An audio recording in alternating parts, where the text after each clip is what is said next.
meeting today. We're having a neighborhood meeting to talk about Magnolia Creek and Cedar Gully and how to address some of the issues that we've observed over the last several years, erosion, capacity, and we want to provide an input for the residents of the neighborhoods immediately adjacent to the project to make sure we get their input before we start any sort of engineering process.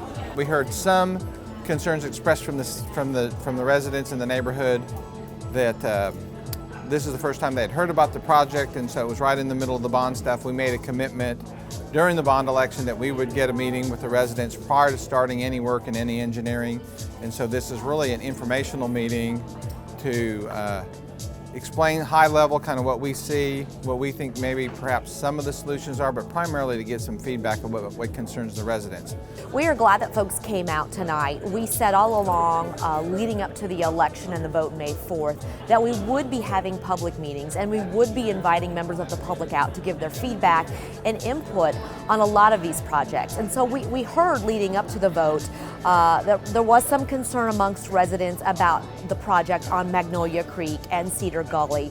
And so tonight we invited folks out to hear some preliminary design and engineering work that's been done and to really give us their feedback on what they want to see happen in that area to improve drainage. I thought the meeting was very good.